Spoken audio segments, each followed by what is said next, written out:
أعوذ بالله من الشيطان الرجيم. بسم الله الرحمن الرحيم. الحمد لله الذي أنزل على عبده الكتاب ولم يجعل له عوجا قيما لينذر بأسا شديدا من لدنه ويبشر المؤمنين الذين يعملون الصالحات أن لهم أجرا حسنا ماكثين فيه أبدا وينذر الذين قالوا اتخذ الله ولدا ما لهم به من علم ولا لآبائهم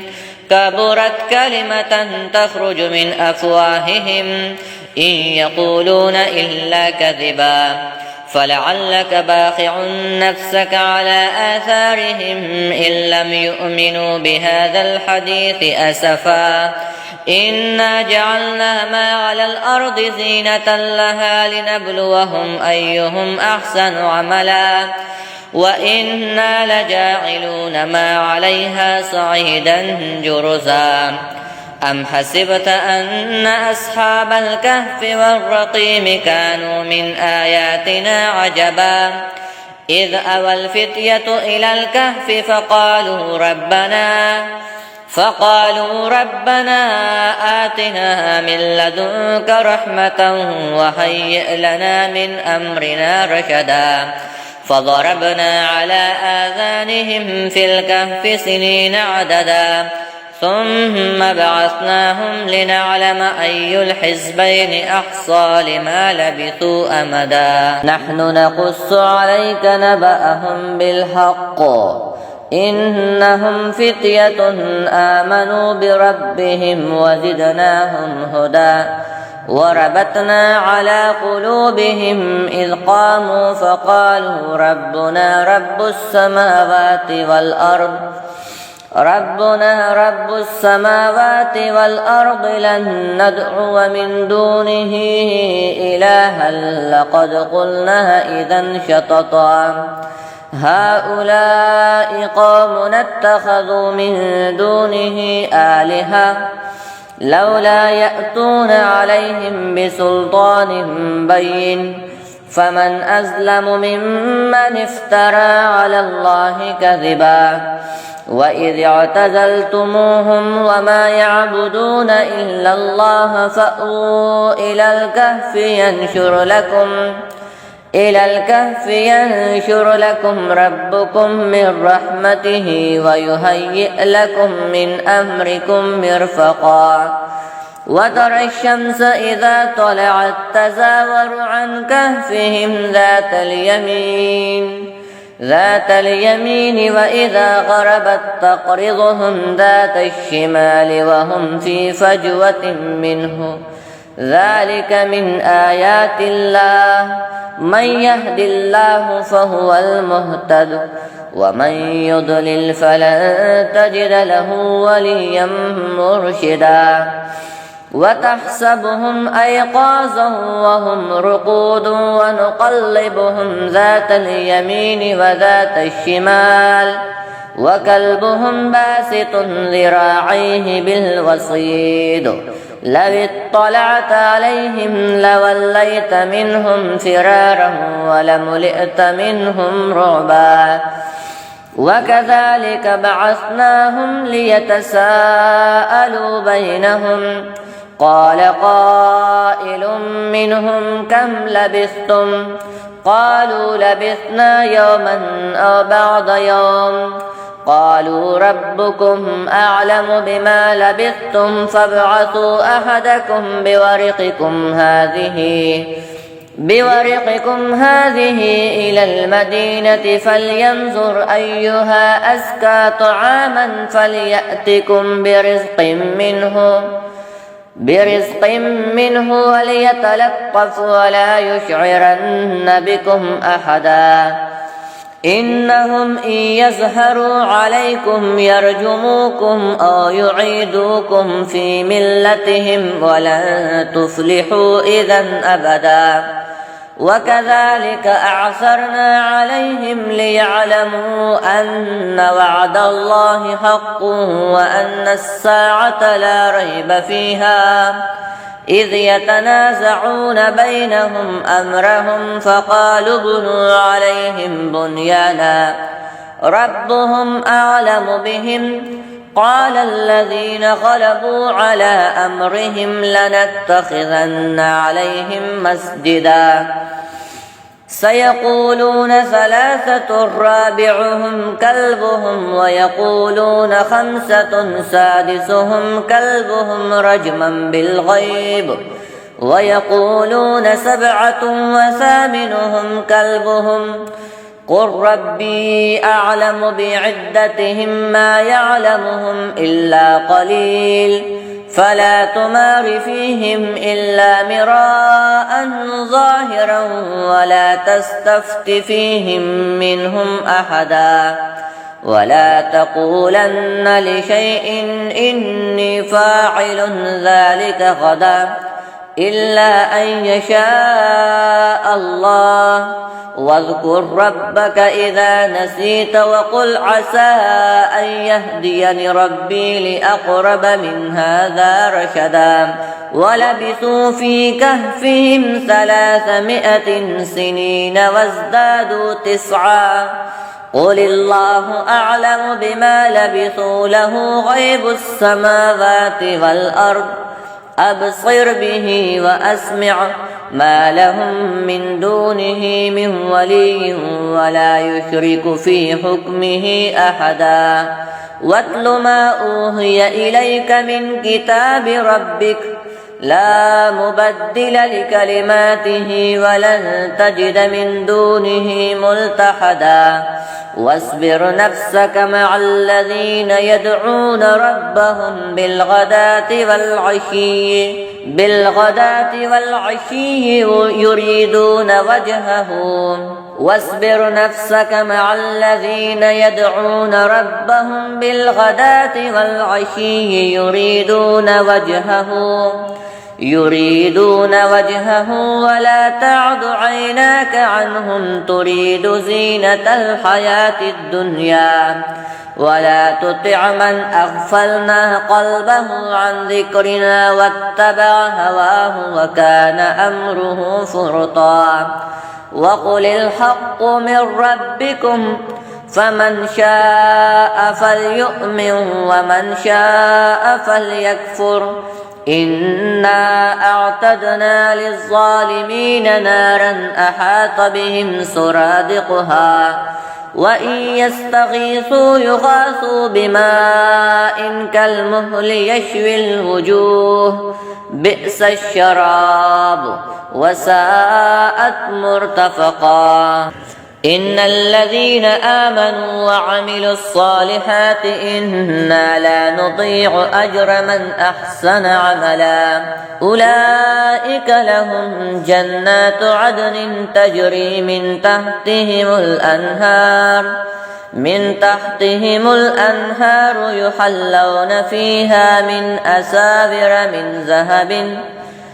من ذهب ويلبسون ثيابا خضرا من سندس واستبرق متكئين فيها على الأرائك نعم الثواب وحسنت مرتفقا واضرب لهم مثل الرجلين جعلنا لأحدهما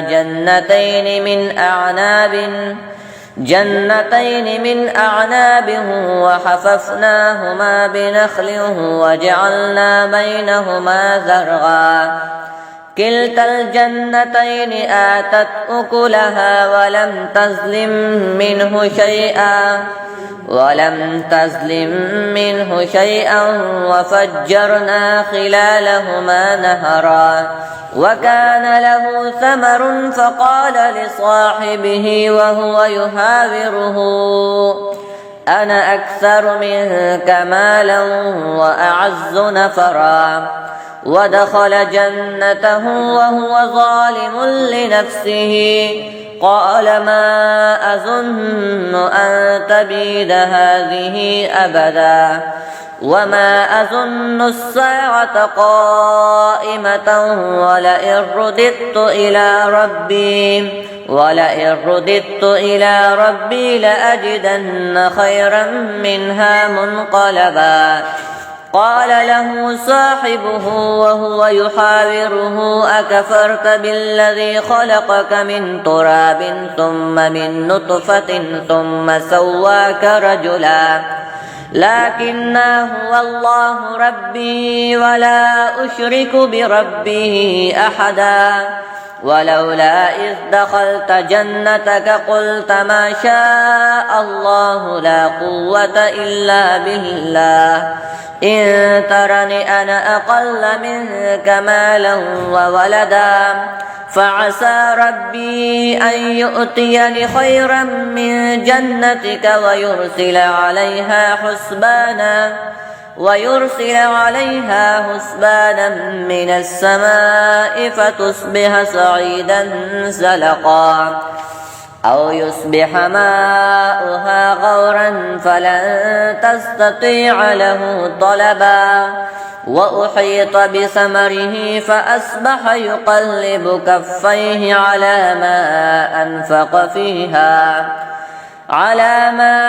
أنفق فيها وهي خاوية على عروشها ويقول يا ليتني لم أشرك بربي أحدا ولم تكن له فئة ينصرونه من دون الله وما كان منتصرا. هنالك الولاية لله الحق هو خير ثوابا وخير عقبا. واضرب لهم مثل الحياة الدنيا كماء أنزلناه من السماء فاختلط به نبات الأرض فأصبح هشيما تذروه الرياح وكان الله على كل شيء مقتدرا. المال والبنون زينة الحياة الدنيا والباقيات الصالحات خير عند ربك ثوابا وخير أملا. ويوم نسير الجبال وترى الأرض بارزة وحشرناهم فلم نغادر منهم أحدا وعرضوا على ربك صفا لقد جئتمونا كما خلقناكم أول مرة بل زعمتم أن لن نجعل لكم موعدا. ووضع الكتاب فترى المجرمين مشفقين مما فيه ويقولون يا ويلتنا ما لهذا الكتاب لا يغادر صغيرة ولا كبيرة إلا أحصاها ووجدوا ما عملوا حاضرا ولا يظلم ربك أحدا. وإذ قلنا للملائكة اسجدوا لآدم فسجدوا إلا إبليس كان من الجن ففسق عن أمر ربه أفتتخذونه وذريته أولياء من دوني وهم لكم عدو بئس للظالمين بدلا. ما أشهدتهم خلق السماوات والأرض ولا خلق أنفسهم وما كنت متخذ المضلين عضدا. ويوم يقول نادوا شركائي الذين زعمتم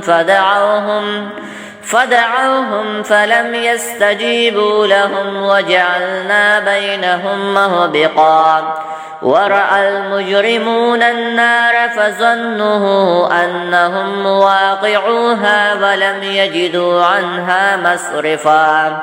ولقد صرفنا في هذا القرآن للناس من كل مثل وكان الإنسان أكثر شيء جدلا. وما منع الناس أن يؤمنوا إذ جاءهم الهدى ويستغفروا ربهم إلا أن تأتيهم سنة الأولين أو يأتيهم العذاب قبلا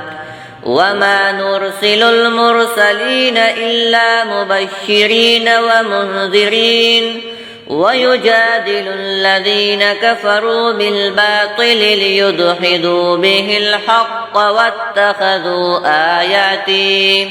واتخذوا آياته وما أنذروا هزوا ومن أظلم ممن ذكر بآيات ربه فأعرض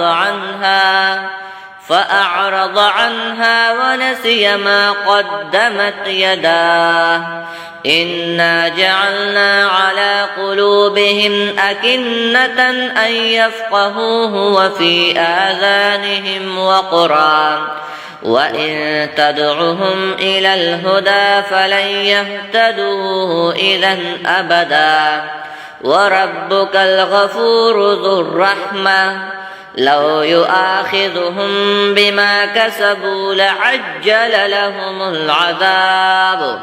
بل لهم موعد لن يجدوا من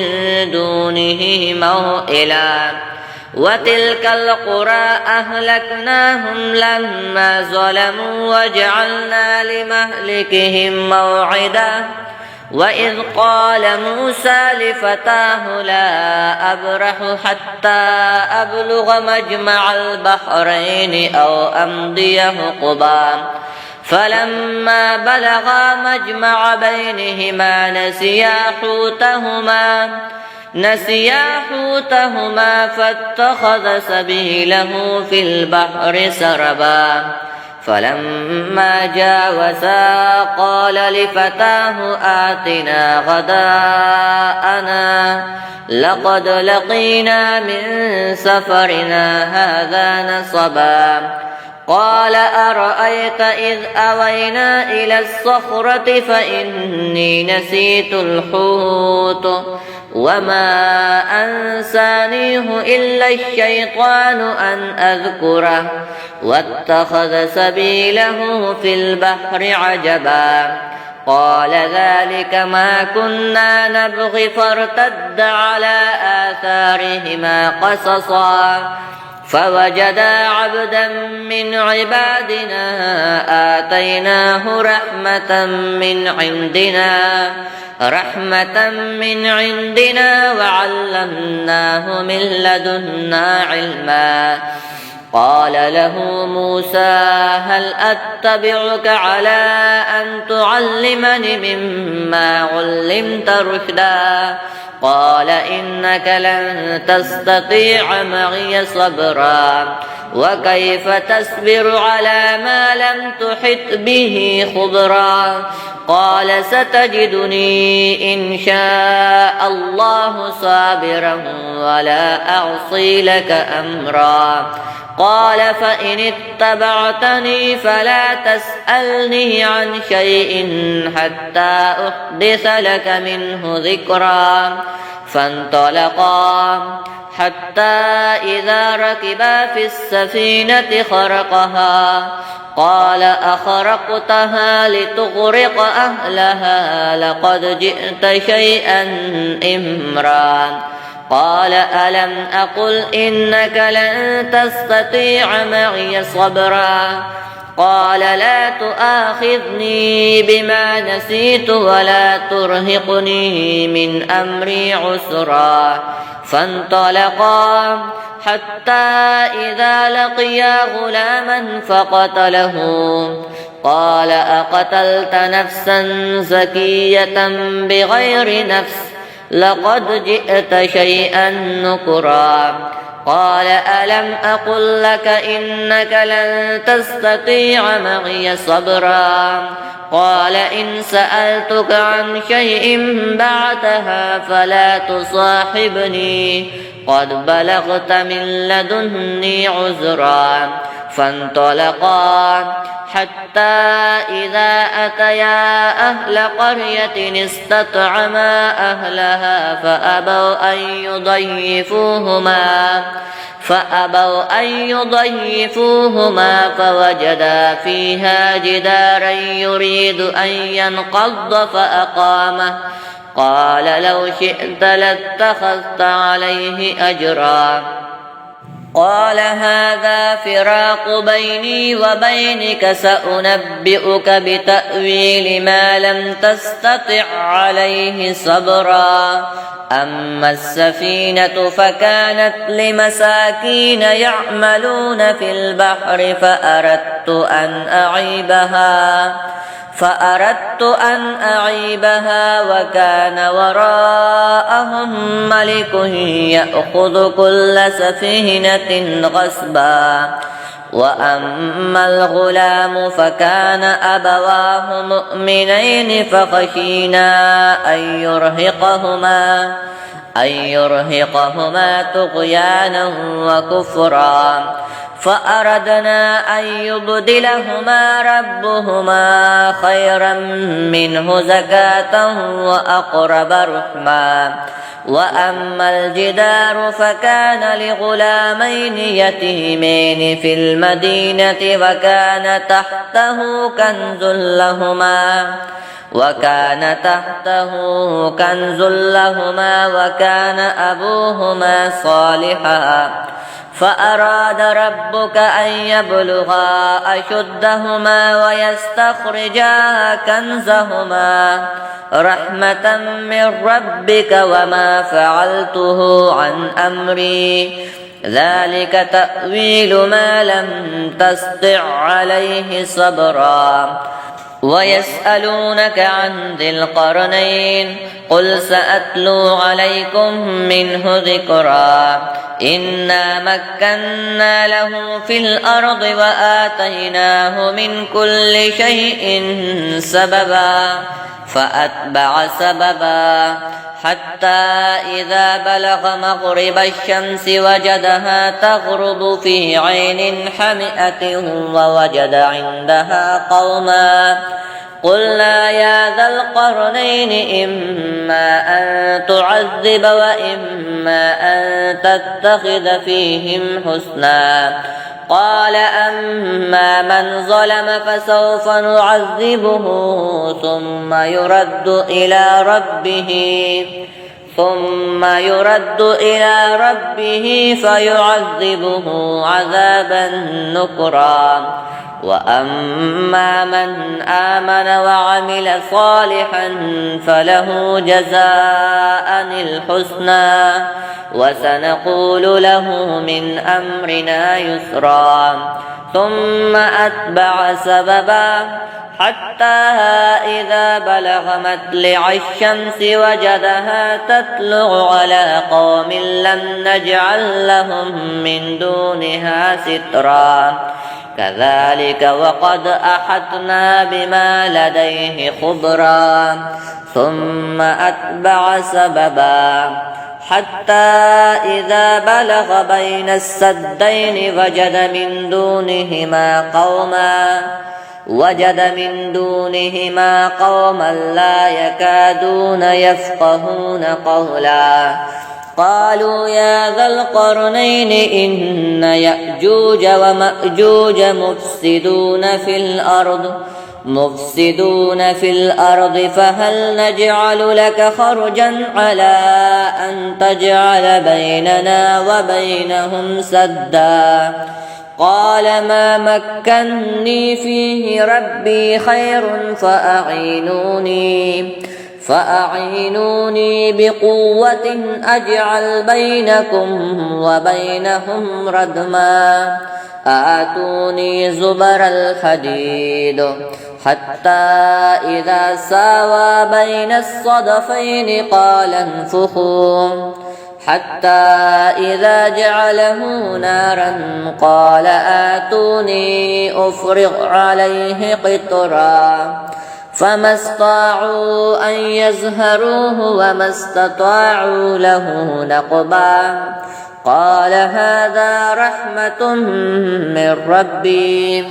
فإذا جاء وعد ربي جعله دكاء وكان وعد ربه حقا وتركنا بعضهم يومئذ يموج في بعض ونفخ في الصور فجمعناهم جمعا وعرضنا جهنم يومئذ للكافرين عرضا الذين كانت أعينهم في غطاء عن ذكره وكانوا لا يستطيعون سمعا أفحسب الذين كفروا أن يتخذوا عبادي من دوني أولياء إنا أعتدنا جهنم للكافرين نزلا قل هل ننبئكم بالأخسرين أعمالا الذين ضل سعيهم في الحياة الدنيا وهم يحسبون أنهم يحسنون صنعا